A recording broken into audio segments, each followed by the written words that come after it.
Okay. So I had LeBron James plus 23 points and assists.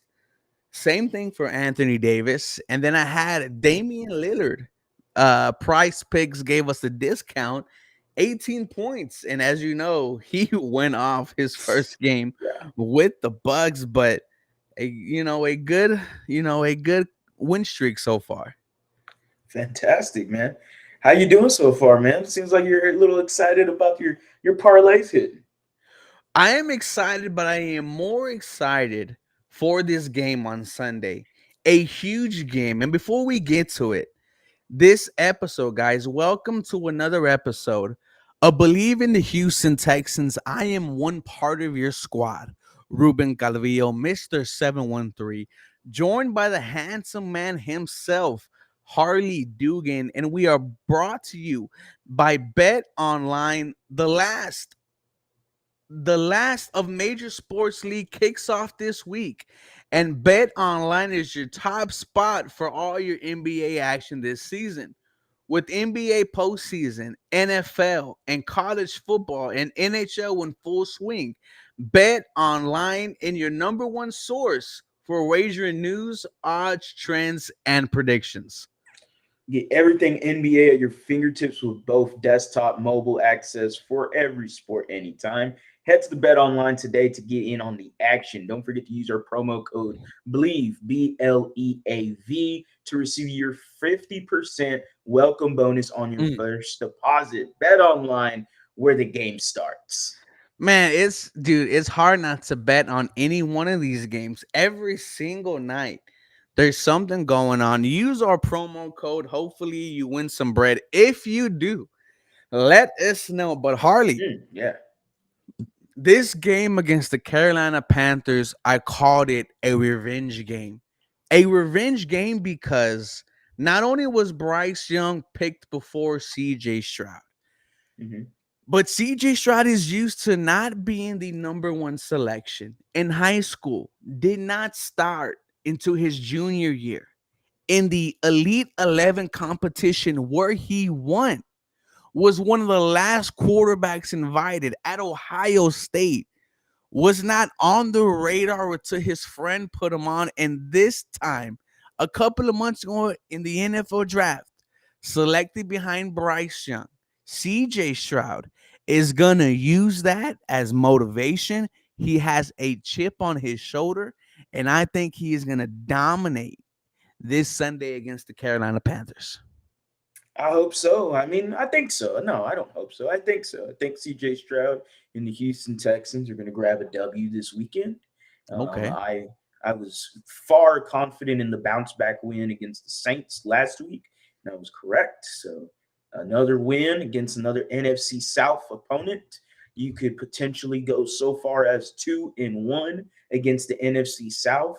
Again, these Panthers are injured. They're winless. And we Mm. were just with the Believe in Panthers podcast. They sounded dejected, man. Yep. They felt hurt.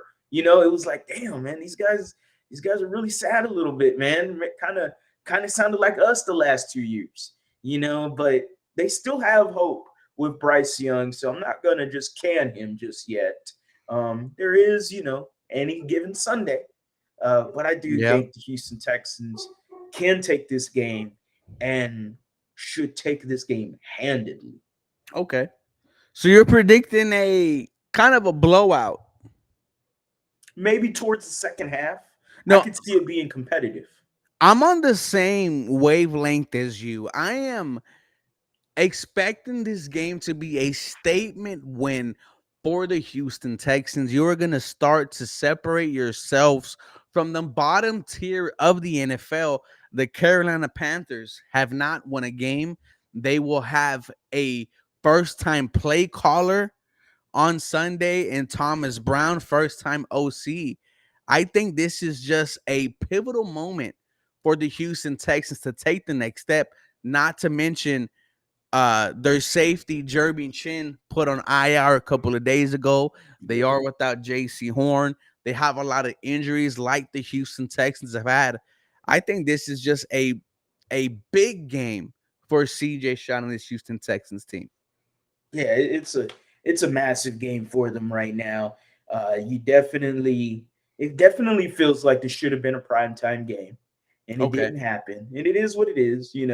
I'm more of the mindset of, you know what, stay on that side. That's my mindset. Is, you know what, y'all can stay on that side because y'all didn't pick us for a primetime game. I'm not gonna be, oh, got to be begging them now or anything. No, Mm. stay on that side and let's roll with it. But as of right now, yeah, the Houston Texans, I could see how you say, yeah, could be a statement game for the Texans. This is a team you should crush. And if Exactly. you're going to be reflected as a team that's really good, up and coming, strong, then you got to crush these itty bitty teams. No, 100%. And YNG asked, "Are you going to stream during the game on Sunday?" Yes, I'm going to continue that through the rest of the season. I'm pretty sure Hardy is going to do that for his channel sooner rather than later. Hopefully, we combine together. But yes, we are going to try to bring you the up to date Houston Texans content during the week, during the game. But no, I agree with you, Harley. And, I had this game circled as soon as the schedule came out. This is just a big game from CJ Stroud and a big game for this for this Texans team. We are expecting them to try to have a playoff push, try to have a statement game. And it starts this week, coming off the bye week against the Carolina Panthers, where they are, celebrating the legends, Julia Peppers.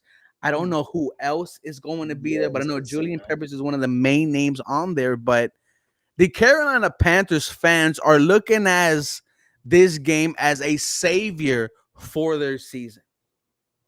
Yeah, Well, on that's the other exactly. side, the Houston Texans are looking at this game as a stepping stone Yeah. to get to the next spot, and the next spot is playoffs.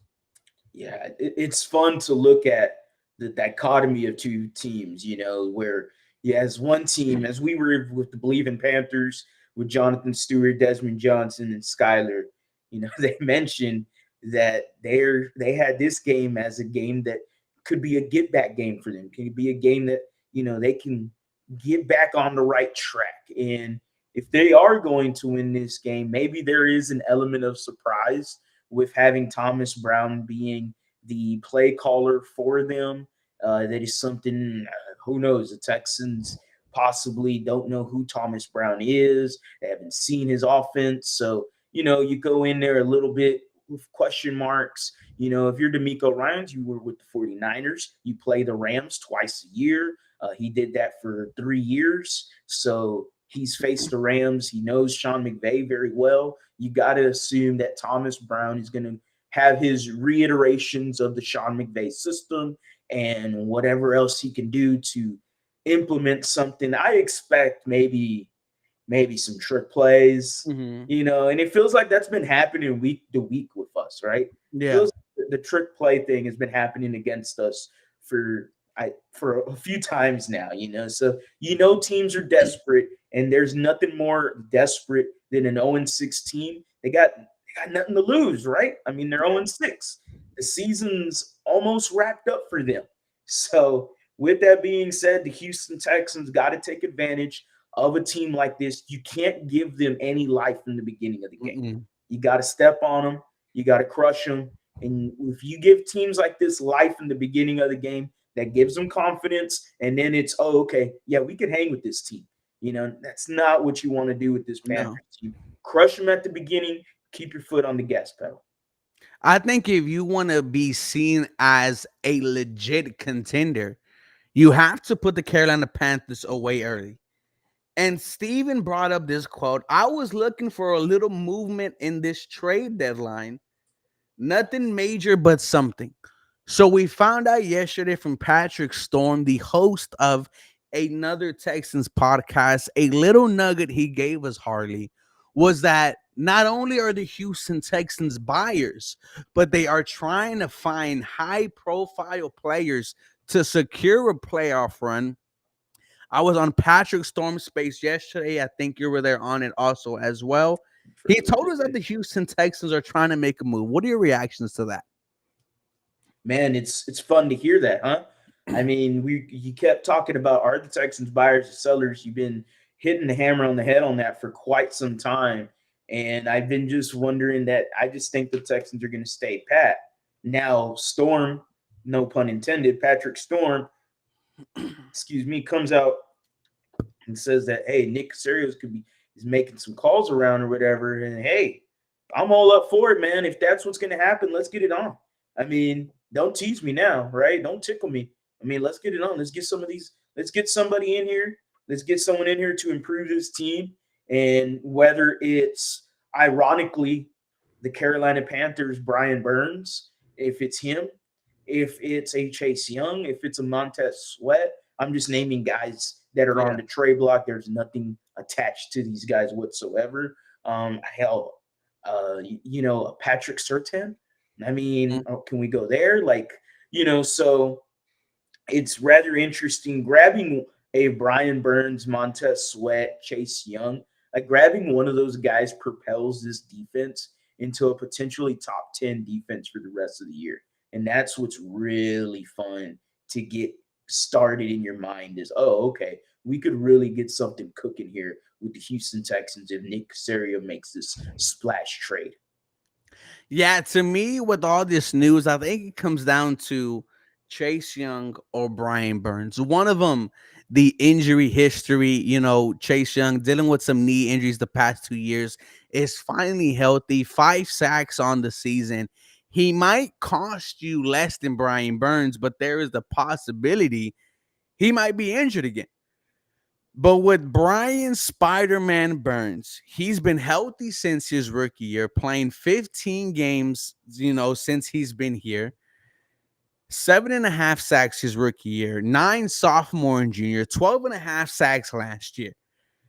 Brian Burns is to me the player you go out there and get. And we've talked about Brian Burns before when we were talking about trading away Massage Watson, right? Whether it was to the Falcons, we asked for AJ Terrell. When it was to the Panthers, we asked for Brian Burns. And once again, he is being brought up again as a potential trade target. Still only 25 years old. I am on the Brian Burns train. Go out, get there if you can. But now I ask Harley, are you a Chase Young guy who is going to be cheaper, but you run the risk of potentially him getting injured? Or are you spending that first round pick, maybe more, Mm, for Brian Burns, who you know is going to be there every week of the season and is going to consistently get to the quarterback? that's a tough question, It's man. tough, bro. And see, I'm more in the idea of the or category. See, I'm Okay. more in the idea of just staying pat. If that is what it is, if it's you either get Chase Young and you risk injury, or I'm more of a Brian Burns guy. Yeah, me, But same. the price tag, like you said, we just had Landry Locker 2 days ago on Believe in Texans. Make sure you are checking him out on the locker room, but check out the Believe in Texans podcast anywhere where you stream all your podcasting platforms. We were just with him, and he mentioned the price tag being the issue with Brian Burns. Yep. The rumor was that the Los Angeles Rams offered 2 first-round picks to the Panthers for Brian Burns, and they declined. So now that makes you go, huh? Okay, what are the Carolina Panthers looking for? If I looked at the Panthers Wire article, and I know we both did videos on it. They said a first and a third, and I'm just like, I can't do that. I'm not willing to You give up a can, but first he's round pick. worth it, though, Harley. Yeah, he is, but I just got first round picks back in my life. And now, do I want to really give her up again? I don't really think so. I'd Well, here's, rather, yeah. I mean, you're 3-3. I'd rather just stay pat, stay the course. And then maybe if you're going to pull the risk of Chase Young being injured, then why not just pull the risk of trying to grab Brian Burns in the offseason? Brian Burns for me is the pick for the Houston Texans. I mean, if you get Chase Young, I will be just ecstatic as well. But Yeah. you're running that risk. My thing is, Harley, is Why wait to the offseason? Everyone's always saying, oh, just wait till the offseason. We could get a number one wide receiver. We could get all the players that we are trying to get now. But my thing is, why wait? We have CJ Stroud under contract for the next 4 to 5 years. This is what we should have done with Deshaun Watson. Spend money when Mhm. you can. And I'm on the same wavelength as you, Harley. I am right now. If you don't make a trade, that's fine. Let this young team work. Let the Cinderella story happen. But if you dominate the Panthers like we all expect them to do, it is going to be real hard not to envision these Houston Texans making a big time trade. Yeah, I can see your mindset. I really do. I see the mindset. I understand. If you go out there and like the latest comment right there from Freddie, if you go out there and beat them 28-13, like, oh, okay, that's a huge win for this team to squash a lesser opponent. And it does make you go as a fan, man, are we close? Like, do we Mm, just need that one more guy? Is it that kind of year for the Texans? Because come on, think about it. Like, there is everything has been going right so far for yep. this Houston Texans team, right? I mean, it starts with boom. It started with what everyone was calling the downfall of the Texans, Week 18 last year against the Colts. Immediately, boom, uphill. Fire Lovey Smith, you keep moving forward. You interviewed all these fantastic coaches. You got the Miko Ryans. You had a solid free agency. And then you had a home run draft, getting Stroud, trading up for Will. Excited as hell for Texans football. And then you go into training camp. CJ Stroud gets better every single week. We Mm, go into the regular season, and it's here's a boatload of injuries, and you still have had almost a perfect start from yep. CJ Stroud, and you're 3-3. So it does feel like everything is going right so far for this Texans team. Does that mean that if everything is going right, why not make it even sweeter and Mm, go out there and get somebody like you're trying to say? Like, why not go and spend the capital on a Brian Burns? Sure, it makes this defense a top 10 defense legitimately. I'm not willing to spend that first round pick. I am not. It's just that's my only thing. It's that I'll spend a second and a fourth. I'm cool for second and a fourth, but a first round pick, and we don't know where the Browns are going to pick. Now, this and hindsight 2020 we yeah. could come back to this. And let's say the Browns finish and we have the 24th pick in the draft. Now you're like, huh, well, 24th pick for Brian Burns don't sound so bad. But at the moment, we're looking at it like, well, that pick could still fall within the top 15. Mm. It could still happen. And I know Brown's defense has been really phenomenal lately, carrying the team. The run game's been solid, and they've had some help from the NFL referees, as long as some luck along the quarterback position without Massage Watson there. So, with that all being said, we don't know what's going to happen with the Browns pick. I just, again, I don't know. It's tough for me to pull that way because that first round pick is so heavy. It's such a burden for me. I know it's heavy, but Brian Burns, only 25 years old, you're going to get to him in the prime of his career. 4 sacks on the season. We know him and Will Anderson are going to do damage, but just think about what it means for this team, right? Just why wait now? I think if the Houston Texans really want to make a move, they will go ahead and do it. But it's just crazy, Hardy, that we are talking about this. I've said this a couple of times before. This time last year, we were talking about the season already being over for the Houston Texans. Lose as much games as you can to get the number one overall pick. Now we are talking about making trades to make the playoffs, man. We have to come in ownership. We have to come in the front office, our head coach and staff. But I just don't want to if this team makes the playoffs, I don't want to say, damn, Chase Young or Brian Burns definitely could have helped us win this game. Yeah, I see what you're saying. I see what you're saying. I get their ability to make this defense, like I've said, make this defense a potential top 10 defense. Mm. I understand that. I am just not willing to give up the first round pick. Now, Chase Young, am I willing to make the risk of an injury? Maybe, perhaps. But again, that's also going to depend on his price tag. And as we saw with I think it was the 33rd team, Mm. their article had, the Texans as a potential team for Chase Young. Yeah. And yeah, we've been thrown in all of the trade rumors, it seems like. So, getting a Chase Young, you would have to give up potentially a second round pick for him. I don't even know if I'm willing to do that for Chase Young just because of the A second. injury. The injury history from him worries me so much.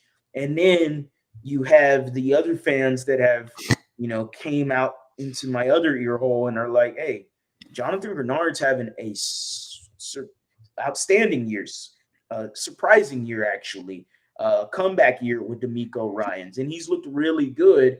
And his numbers rival that of Chase Young statistically. Now, yes, Chase Young has more, I believe, pressures or whatever instead of Grenard. Regardless, needless to say, we know Chase Young has the potential to be a superstar. Mm. And pairing him with Will Anderson makes a lot of sense. I don't know if I'm willing to risk that injury history, though, Yeah. because if you do, let's say you do give up that second round pick, okay, and then he balls out. Let's say he balls out the rest of the year. He You looks have to resign revamped. him. Then you have to resign him, but that also poses the risk of injury when you resign him. And it's kind of like a double-edged sword with Chase Young. If he performs fantastic, what's even to say that he stays with Houston and signs with us when, if I'm his agent, and I wouldn't blame him, test the market and let's see how much money you could get and force the Texans maybe to offer you a little bit more cash. Mm-hmm. No, I mean, that's the risk you're gonna have to take. That's why I'm leaning more towards Burns. You're gonna have to obviously spend more on Brian Burns, but there has to be an understanding when he comes, as soon as he steps into the building, he is gonna sign a long-term contract to be a part of the Houston Texans. Man, like I said, Harley, it's just crazy we are talking about the trade deadline, but as we heard from Patrick Storm, the Houston Texans are buyers. We are buyers, man. And it's just so crazy how 6 months can turn around a team. So, like I said, once again, shout out to ownership, front office, coaching staff. But now we look to the Carolina Panthers. The number 1 overall pick versus the number 2 overall pick. Bryce Young versus CJ Stroud. I mean, this is a blowout for me, Harley. And I have this being a dominant effort by the Houston Texans defense. The only thing working for the Carolina Panthers is old man Adam Thielen. Adam Thielen is getting about 8, 9, 10 reception. I'm sorry, 10 targets a game against the Miami Dolphins, over 100 yards, over 10 targets, 1 touchdown. If you stop Adam Thielen, if you contain Adam Thielen, you have a good chance of beating the Carolina Panthers. But I don't want the Houston Texans to just skim by this game, Harley. I want to blow out. Yeah, I feel you on that. Adam Thielen has been one of those guys that I just still don't believe. Surprising. Yeah, like, I mean, I haven't been with my fantasy team, and I have so many other good receivers, but I'd rather run the risk of starting Garrett Wilson with Zach Wilson instead of Adam Thielen, who for the past weeks has been absolutely magnificent for the Carolina Panthers Mm. ever since Andy Dalton came in, then Bryce Young came back, and it's just been all uphill for him. So yeah, that's definitely a battle for the Houston Texans. We do have Steven Nelson and company. The secondary has been strong for us, regardless of no Derek Stingley, Tavier Thomas, like regardless of the injuries in the secondary. It is still going to be a time to contain Adam Thielen, and it's going to be some problems, but it is what it is, and I think the Houston Texans definitely can contain him. They have the secondary Mm. to do it. They got D'Amico Ryans. They have other guys if needed to contain the weapons for the Carolina Panthers or lack thereof. As we were on the Believe in Panthers podcast, they didn't even know who they're already questioning their starting running back. And they paid Miles Sanders, and they're saying, man, I'd rather have Chuba Hubbard. And Jonathan Stewart said he liked what he saw from the third running back. And that's just upsetting. Like, damn, really? That's how it's gonna be? Like, so, you know, besides Adam Thielen, who else scares you offensively for the Carolina Panthers? I mean, no one. The wide receiving core, Laviska Shenault, former early round pick from the Jaguars, hasn't done Yeah, nothing. yeah, Terrence Marshall requested a trade. Wide receiver hasn't done nothing. Their tight end, Hayden Hurst, hasn't done nothing. No one else scares me. But I mean, I wouldn't even say scare me, Harley, but no one else worries me than Adam Thielen. They will also have another play caller, their second play caller so far this season, and Thomas Brown, who interviewed for head coach of the Houston Texans. But there is a conspiracy theory whether or not Thomas Brown was calling plays the whole season instead of head coach Frank Wright. But this is yeah. going to be I mean, the writing's on the wall here. This should be a game that the Houston Texans separate themselves from the bottom tier of the NFL. They should win this game, Harley. They should, and it's just hilarious talking about that conspiracy theory. That tells you how bad the Carolina Panthers fans like. That just tells you that's just a summary of the season so far. Being 0-6, you're at the point of, oh man, we got to like creating conspiracy theories as to why the offense has been such a Mm. trudge. Just you're not getting anything really too much from Bryce Young. His performance hasn't been great. Overall average, I would say. So, it's been tough for them and it's been a tough season. But that's all more for the Houston Texans to go into Carolina and squash them. This team is 0-6, like we said already. They're 0-6. They got injuries. They have a dejected, melancholic fan base right now. They Mm. are down and almost out. Don't give them no hope. No. Go into Carolina, do your thing, play your game, and let's hope we get to see everything get going for this team. The Carolina Panthers are one of the worst run defenses in the NFL. Could we finally see a breakout game from Damian Pierce? I mean, I don't know, man. With Damian Pierce, I put so much money on him this season, man. I've already lost enough. Do I wanna put my money on him again? I might have to. The Carolina Panthers run defense Hit that is that over. bad. Harley, I ask you this in front of everyone. Don't bullshit me. Is this the start of the Houston Texans playoff push? Yes. Oh! Absolutely. Absolutely. And I know we just talked about this with Landry Locker 2 nights ago live. If anybody wants to catch a live stream again on both of our YouTube channels, you could also check us out on the Believe in Texans podcast, anywhere where you stream all your podcasting platforms. And that gives me hype. Landry said that I'm in the danger zone. I'm looking Mm. ahead of the schedule. And damn it, he's absolutely right. I am a fanatic. And damn it, guilty as charged. Okay. But I am looking at November 26th. I am looking at that Jaguars game, and I'm not looking past any opponent. Okay, Mm. it's always you got to go 1-0 every week. I get that. I understand the mentality, but it's tough not to look ahead, especially with all the crap that you went through, all the mud you went through the last 2 seasons.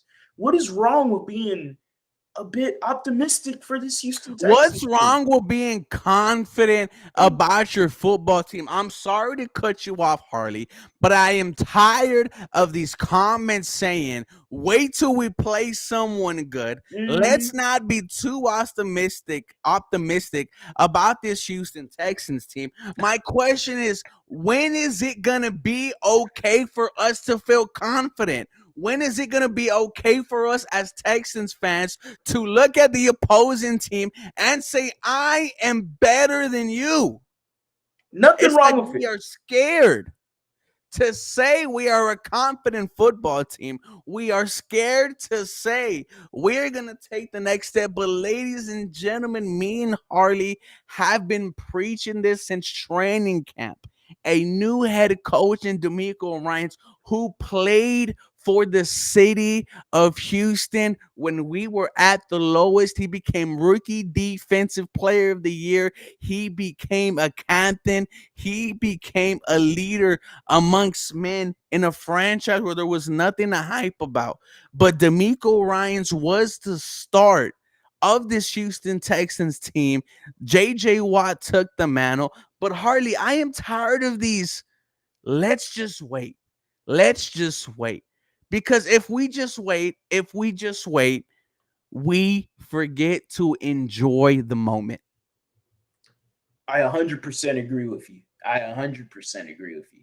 I am so sick and tired of my comment section on YouTube. And I appreciate every single one of y'all. I do. But damn, man. I mean, come on, man. If y'all complain about me, I could complain about y'all. I mean, it's a two-way street. And damn it, man. I am upset that we cannot get excited for our team. And I We can't. hate that. Exactly. Like, damn, man, this team is 3-3. We didn't come on 3-3. The way they've won games, beating the Saints, beating the Steelers, beating the Jaguars on the road. Sure, did not start off so hot, but this team is still young. It's inexperienced, and they got a long way to go. But at the end of the day, what do you got to lose? There's nothing to lose. We expected 6 wins from this team, Ooh, 5, 6, maybe 7. And then the hot take was they could go 9-8 and win the division. That doesn't sound like such a hot take anymore. It's fine to be confident, guys. There's nothing wrong with it. There's nothing wrong being confident with your team. Hell, I'm confident as hell with my Astros, and they just got mollywopped by the Rangers in the last 2 games. But you best believe my ass is gonna be back there at Minute Maid Park, Game 1 in the home opener, screaming, "Let's go Astros!" And I'm gonna be talking my shit, and I'm gonna be talking my noise. All right, so expect the same from my Rockets, and expect the same from my Texans.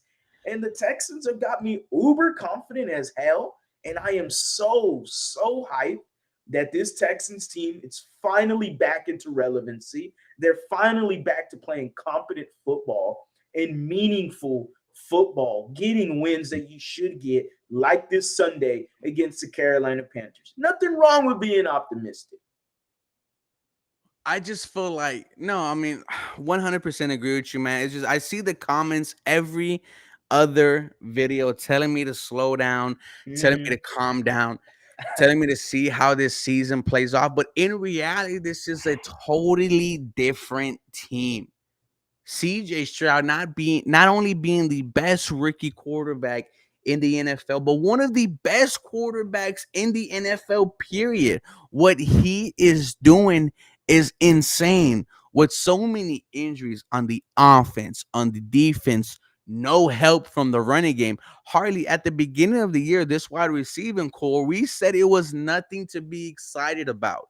The only thing to be excited about was Tank Dell. Now we are looking at the wide receiving core as a strength. The reason why this team is successful is because of CJ Stroud. And I know he is going to have a chip on his shoulder against the Carolina Panthers, whether he says it or not. but this is going to be a big game for him and a big game for the Houston Texans. Yeah, it's a great point about the wide receivers. It's an unexpected statistics, unexpected start from this wide receiver class, especially Nico Collins. It has been amazing to see, and it just tells you what it takes to unlock somebody when you have a good to great quarterback in CJ Stroud.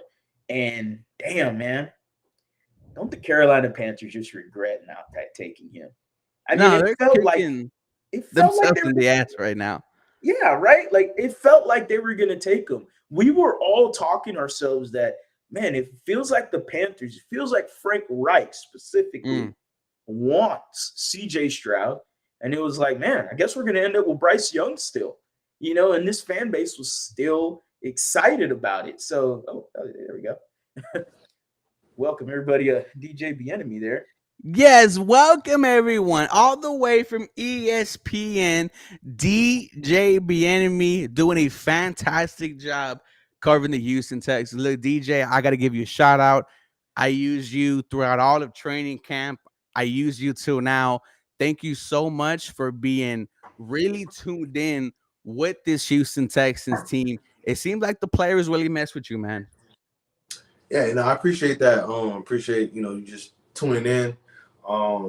Some players for sure rock with me. Not saying others don't. I don't know any guys I got beef with, but it's easy. Some guys like not some guys, but you just sometimes you never know where you actually stand with a guy, even if they're friendly with you. Yeah, So, I feel you. Yeah, but I would think I got really good relationship with guys in that locker room for sure. DJ entered. I thought he was about to spill some tea right out the gate. I was like, oh, I'm not ready for this, man.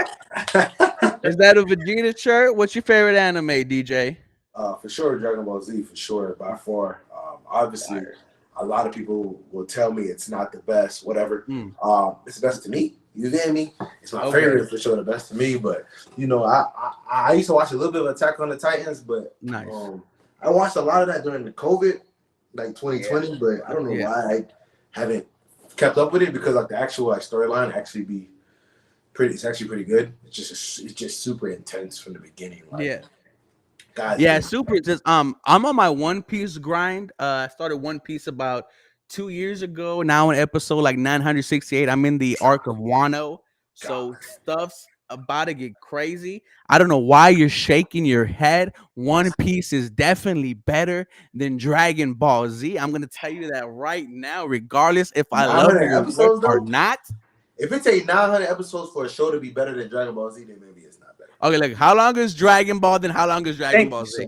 Thank you so much. So Dragon Ball. So I mean, Dragon Ball Z, and shit. If you want to include Dragon Ball Z, Dragon Ball GT, and even Dragon Ball Super, that's still not even 600 episodes.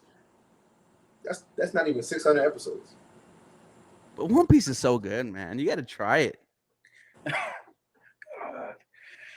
I'm about to leave, man. Harley, go ahead. Take over when our guy DJ Bien-Aime. But no, I mean, have you watched JJK?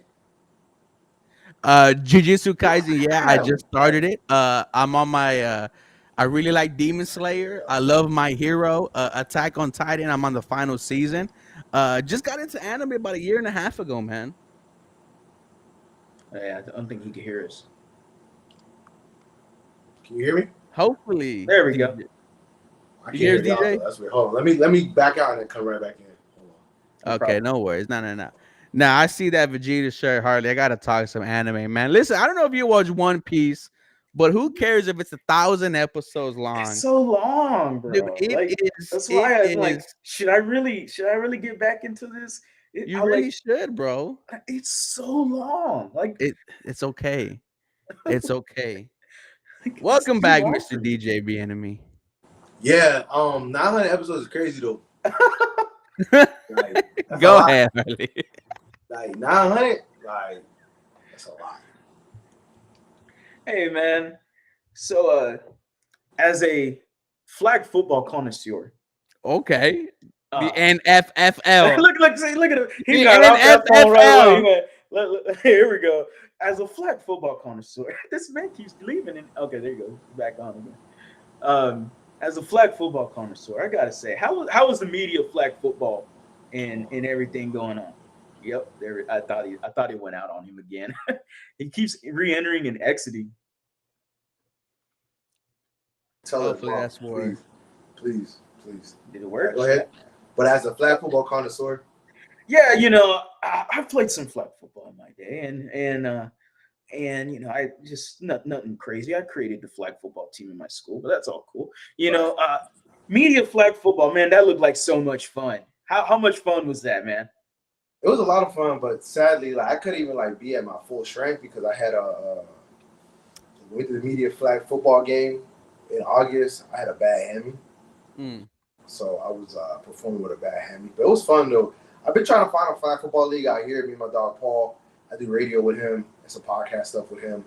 Like we've been trying to find a flag football team in Houston, mainly just so we can channel that competitive spirit. Because like the way I channel my competitive spirit is through Madden, but like I need to find various outlets to channel my competitive spirit. Some people are like telling me like, oh, just channel it through like trying to break stories and being competitive at work or on the beat. Well, I don't care that much about all that from a competitive standpoint. Like, nah, you tripping. That ain't gonna get me like where I'm like, let's go, and I'm cussing and doing all that. Like, you feel me? Like, nah, I just can't. That ain't gonna be able to fill that void or that that whatever the word I want to use. I can't think of the word right now, but yeah, that can't fill that void. But that void that I have from like not playing sports anymore. So still trying to find something to fill that. So just trying to find a flag football league. But back to the origin of your question. Playing the flag football thing was extremely fun. It was, they had high school girls there. They had influencers there. They had actors there. They actually had a professional track and field woman there that actually competed at USA Trials at Eugene, Oregon. She was there too. I think her name was Aaliyah Johnson. So it was cool just to be in that environment. You know what I mean? Just having fun. No, 100%, man. Like I was rocking with you all the way back when you were in New York. I really liked how you represented the Houston Texans in the Stingley versus Sauce Garner debate when we were Yeah. having them.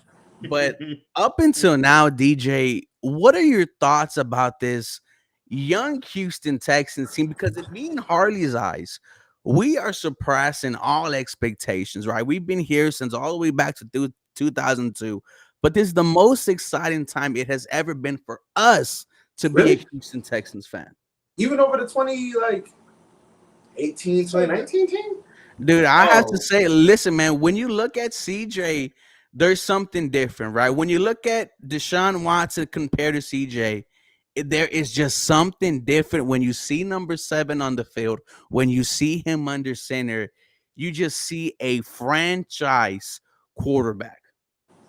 I understand Deshaun left here on bad terms. I understand that. I understand Deshaun is a very, very, It very wasn't just disliked man. bad terms, DJ. He left. He honestly is a very disliked man among NFL fans and the feminist community, and rightfully so.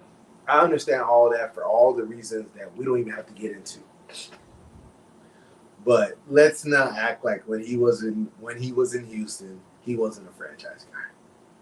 No, I Like feel you. I I feel like you. CJ. I like CJ a lot. Like CJ, I think he's gonna be a franchise guy. Like I think he's on that trajectory. He's had the early success. He has all the tools. He can play under pressure. He can make every throw. He can create.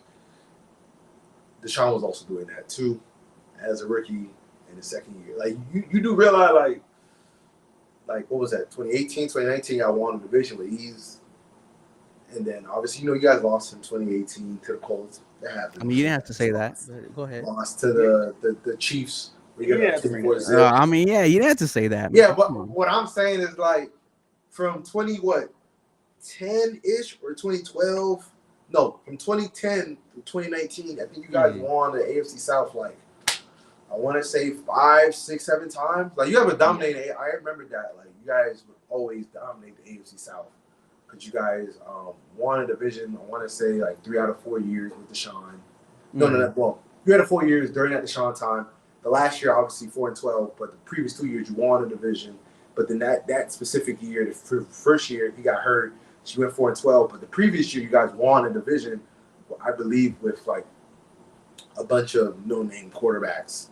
And even in 2015, not Deshaun, but Hop went crazy. So that's what I'm saying, like, there's a lot of success for the Houston Texans from then to before now.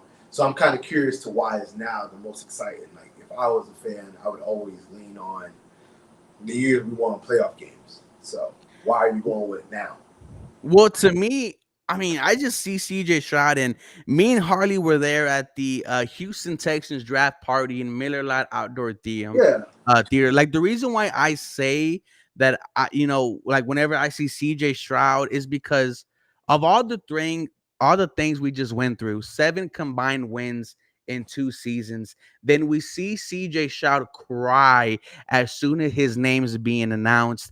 And then when he gets introduced to the city of Houston, they asked him, I think it was Cecil Shorts asked him, what about you should get the Houston fans excited? The first thing he did was bring up Will Anderson Jr., who was drafted behind him.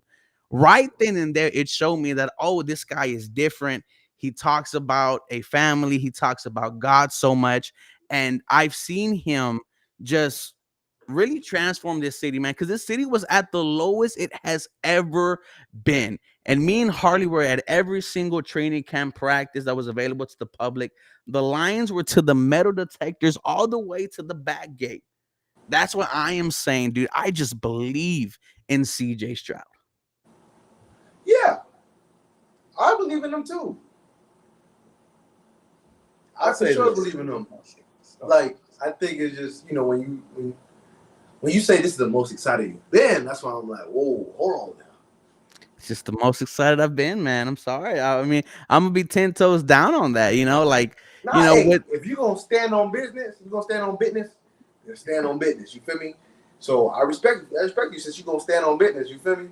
I just feel like I got the quarterback, I got the coach that not only talks the talk, but walks the walk, swarm, special work ethic, and relentless mindset.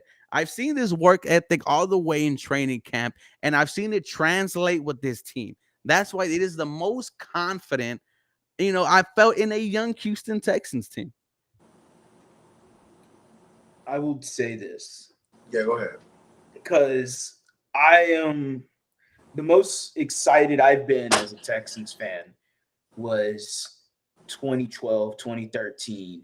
Okay. And that's when you had Ricky J.J. Watt. And that's when you had, Gary Kubiak, Owen Daniels, Andre Johnson, Arian Foster. You had a whole team. Yeah.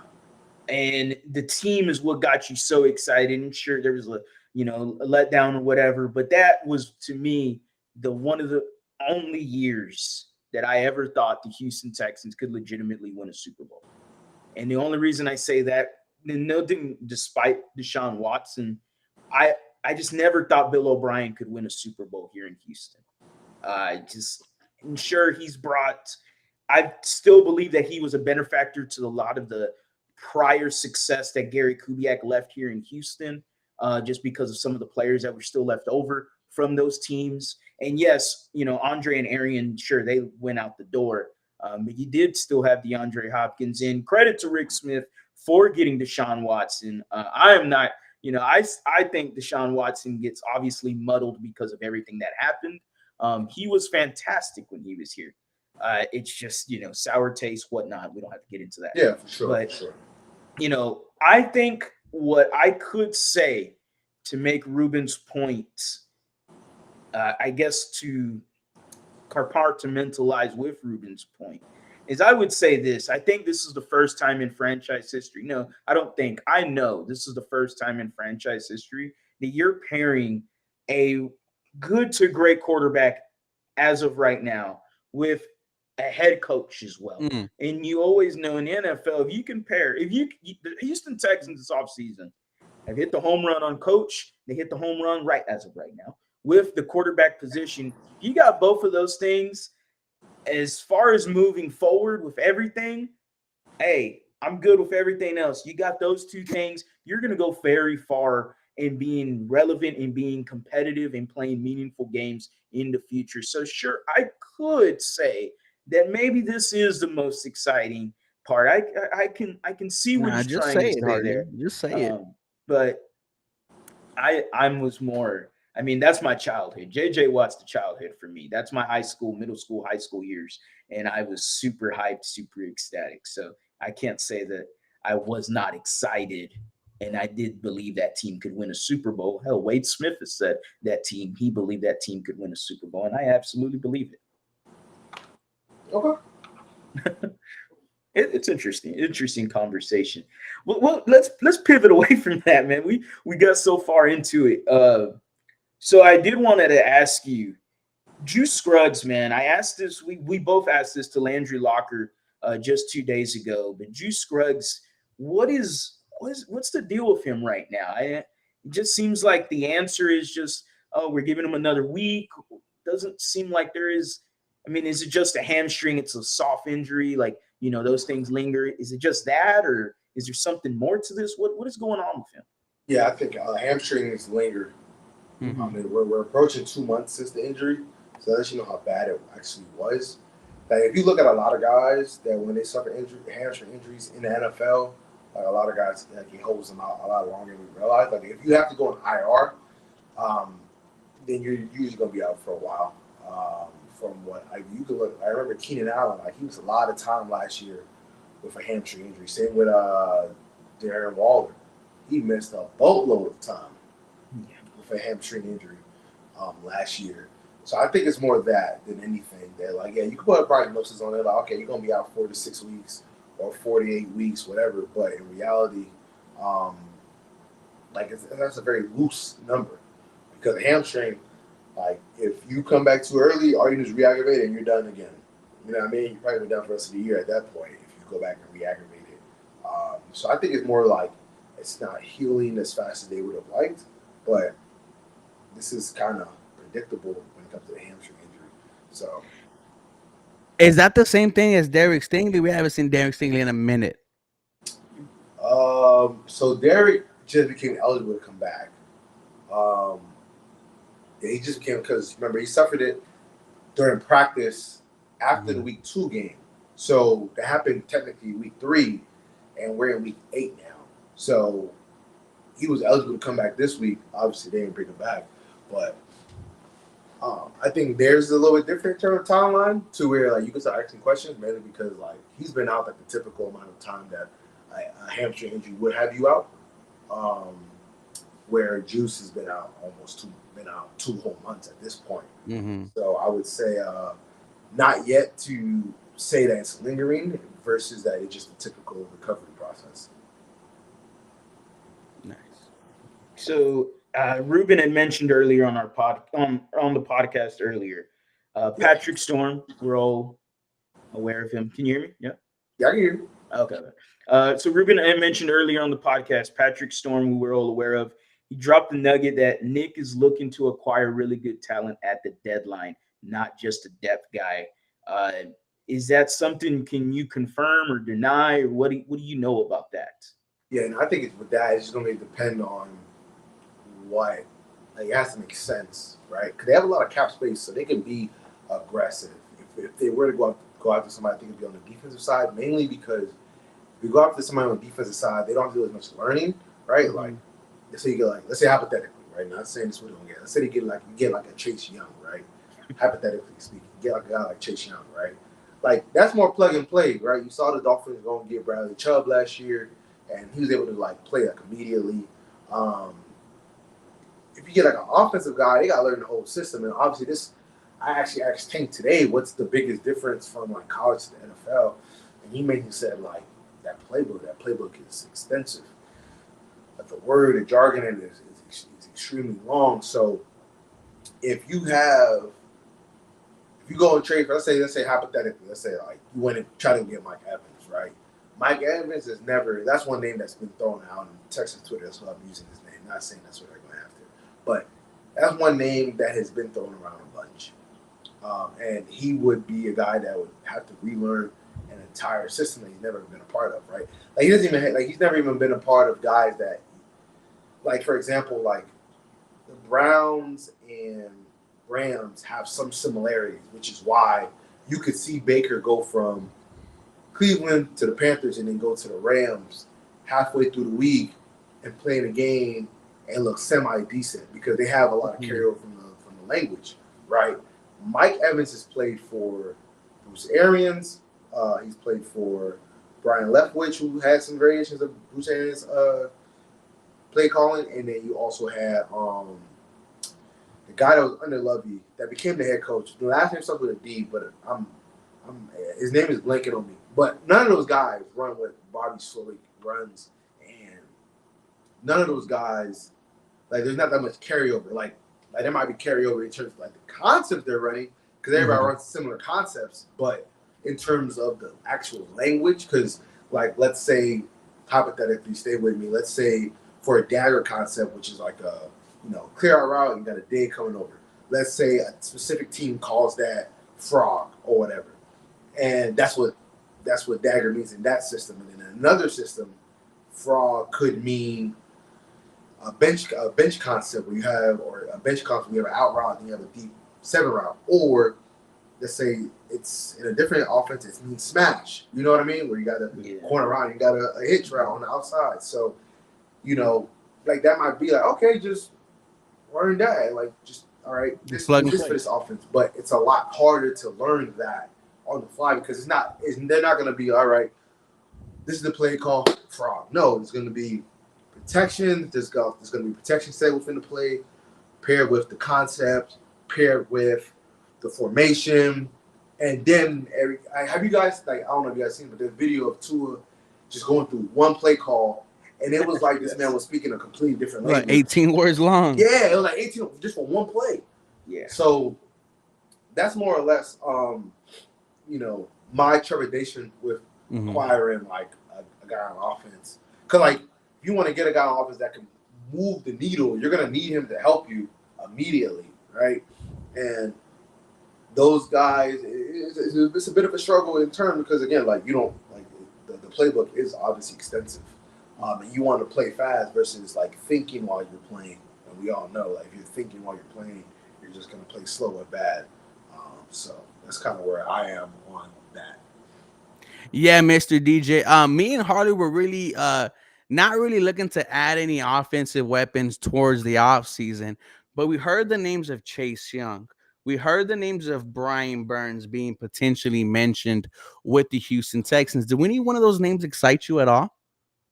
Yeah, man, both of them are hella players, man. Those guys are really good. I think if you were to, let's say hypothetically, you were to bring in one of those guys, like you're basically waving goodbye to Jonathan Bernard, right? Because he's also in the last year of his deal. Currently leads the team in sacks. So if you bring in a guy like Chase, bring in a guy like Brian Burns, you're basically saying the money because you have to extend both of those guys. The money that we had for Grenard or potential for Grenard now is going to go to those guys. And Grenard, this is your last year here. So, like, because again, like, you can't give up that capital you gave up to get Will, then give up capital to get Chase or Burns, and then pay Grenard, who also plays edge, right? Because Grenard could possibly earn up to like probably, if he continues his pace, he can earn up to at least $10 million on the open market. Because we saw what Obi got last year. I think he got like 7.5 last year. Yeah, he only had 5.5 sacks last year. He got them all at the end of the season. He still was able to get like 7.5 on the open market, with the Browns. So that's the only thing where it's like, you're not gonna, if you bring in a guy like that, you're basically saying goodbye to Gennard, which is whatever. And then because Gennard's gonna, if he on the open market, he can get 10, as long as he continues at his pace, he can get 10. But I've seen Carl Lawson get 15 on the open market. Yes, so. We got the Carolina Panthers coming up, man. We were just on a crossover with the Believe in Panthers podcast with Desmond Johnson, Skyler, and former running back Jonathan Stewart. And, man, they feel dejected, man. I feel, I don't feel sorry for them because last 2 years here in Houston has been rough, needless to say. And it's finally feels great to be back in the round of 32 NFL teams. They're dejected though, man. The mood over there is somewhat depressing. Mhm. They have this conspiracy theory to wrap their mind around the offensive struggles, and Locker kind of laughed at it. So I want to hear what you think about it. The conspiracy theory here is with Thomas Brown taking over as the offensive coordinator, they believe that he's always been the offensive coordinator Mm. and that Frank Reich, they've never actually seen him call plays, and that they do believe that Thomas What? Brown has been the guy. No, Is that, dude, this is everyone. Like I've seen this on TikTok, I've seen this yeah, on YouTube. They were saying, when was the last time you saw Frank Reich calling a play with the walkie-talkie? and it's just a little That's a odd. crazy conspiracy. It is. It is. Man, And yeah, they're that's a believing crazy it. conspiracy. Yeah, nah, They're it's for believing it. sure Tom. Because like if he had been calling plays, I think we would have known that by now based off of like the answers that like the DC has given us, the answer that D'Amico has given us in terms of like how to game plan for somebody that hasn't called plays before, and like I know someone very close to Thomas. That man ain't been calling plays. Yeah, I know someone Okay. very close to him. That man has not been calling plays. Okay. Yeah, I guess believing Panthers needs to get you on then, man. yeah, yeah. DJ, you have any predictions for this Sunday's matchup against the Panthers? I think the Texans win. Okay. I think the Texans win. I don't think it's a blowout. I think it's a one possession game, maybe 3 points, or maybe 7. One possession game. Mainly because it's hard in the league. It's hard to blow people out. That's one. 2, it's really hard to win on the road. Like I know the Texans mollywop the Jags, but that's rare, right? Mm. Like it's rare where people, even bad teams at home, they don't even get mollywop because it's hard to win on the road from the crowd noise to the comfortability from traveling to the comfortability of just the players on the opposite side being in their comfort space in their homes, not having to do too much different. Their routine is pretty similar to what they've been doing. So yeah, I think and again, like I remember, when we thought like, oh, the Texans about to go on a little bit of a winning streak, and they go to Atlanta and they lose, and they allow Desiree to throw for the most passing yards he's thrown in his career. So yeah, my prediction is Texans win 24-17. Okay. The Panthers team over there did not like that. I thought that it would tend to be more of a blowout going towards the second half. I even though they did change my mind a little bit because they did say they are going to have like a ring of honor per se with Julius Peppers and one more other player. So that could energize the team, and I'm not saying it per se did that with the Houston Texans against the Steelers. I was there for the game. It was already energetic before the game even started. It was pretty much 60-40 Texans Steelers in NRG. So it was pretty exciting. Maybe the Carolina Panthers, play their asses off. And do you think there is, though, like since Thomas Brown, and I'm glad that's debunked, is going to be calling plays for the first time, do you think that is a problem per se for D'Amico Ryans, just in the mindset of he's maybe never seen him call plays or he hasn't seen anything from him? Yeah, like third downs is when it will pop up because you just don't know what he likes to do. This is gonna be something where, like, watch the first half and then see what adjustment they make in the second half, because mainly again, he's never called plays before, so they're kind of going to semi-blind, right? Like you can try to, like what concept they're gonna run, but you don't know when they're gonna run them because you don't know their tendencies anymore. So I would say it could get some issues early, but I want to see what adjustment D'Amico make at half to kind of mitigate the surprise factor. Like I fully expect that first drive for the Panthers to result in points, mainly because they have because they don't have any familiarity with what Thomas is gonna call a what Mm. down and distance and things like that. Unless like first and second down, like the Texans blow them off the ball, get a sack, and then like 3rd and 15, and all right, then obviously they're not gonna score on that drive. But I think I think in that first drive they'll probably end up with some points, mainly because it's gonna be his first 15, and they don't have any idea on what's actually gonna come from a film when they're studying film. Like they don't know based off of the tendency of the coordinator what's gonna come when it's gonna come. No, yeah, 100%. As we end today's episode, DJ, we just want to thank you for the bottom of our hearts, man. As someone who uses your tweets, your articles for his video, I'm sure Hardy uses them as well, if not more than me, man. We just want to thank you for being part of today's stream. Hardy, do you have anything to say? No, other than thank you. This episode is presented by Bet Online. And so make sure you are streaming the podcast. If you missed it, anywhere on the Believe in Texans podcast, anywhere, all your podcast streaming platforms, Spotify, Apple, Google, whatever.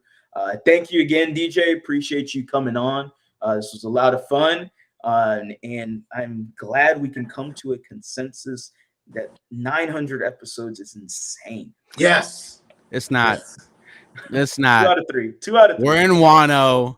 Shout out to Lord Odin. We're about to hit Gear 5 Hokkaido.